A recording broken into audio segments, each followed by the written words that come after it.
My sister-in-law's kids pranked my autistic daughter at family dinner and posted it online for everyone to mock. When I confronted them, my sister-in-law shrugged, "They're just being kids, get over it." My mother-in-law sneered, "Someone's trying to be a good parent." Everyone giggled and laughed at the video while my daughter sat there, confused and hurt. I looked my daughter in the eye and whispered, "I'm so sorry, baby. Mommy's going to fix this." I didn't yell. I just quietly packed our things and left. That night, I made one call that made them come begging for forgiveness. I never thought I'd be the type of person to orchestrate revenge, but parenthood changes you in ways you never expect. When someone hurts your child, especially when that child is vulnerable and trusting like my daughter Lily, something primal awakens inside you. What happened at my in-laws' house that Sunday evening in March changed everything between my husband's family and me forever. Let me start from the beginning. My name is Elena, and I've been married to my husband Brian for 8 years. We have one daughter together, Lily, who is 7 years old and has autism. Lily is the light of our lives. She's brilliant, funny, and sees the world in the most beautiful way.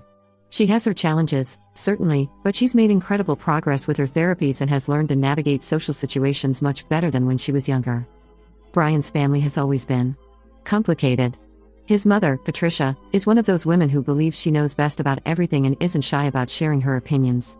She's never fully accepted Lily's diagnosis, often making comments about how we baby her or how she seems normal to her.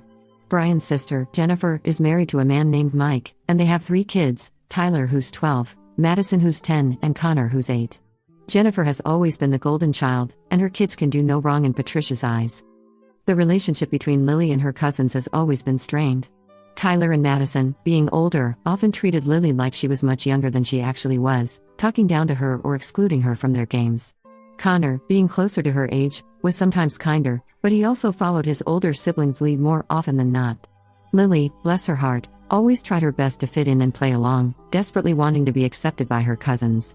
Brian and I had discussed our concerns about the family dynamics before, but he always brushed them off. "They're just kids," he'd say, echoing what would later become his sister's defense. Lily needs to learn to handle different personalities. I tried to explain that Lily's autism made it harder for her to understand when she was being mocked or excluded, but Brian seemed to think I was being overprotective. The Sunday that changed everything started like any other family dinner. Patricia had insisted we come over for her famous pot roast, and despite my reservations, Brian had accepted for us. Lily had been having a particularly good week. She'd made a new friend at school and was excited to tell her cousins about it. She'd even picked out a special outfit, her favorite purple dress with sparkly unicorns on it. When we arrived at Patricia's house, the usual chaos ensued. Tyler and Madison were glued to their phones, barely acknowledging us when we walked in. Connor was playing some loud video game in the living room. Jennifer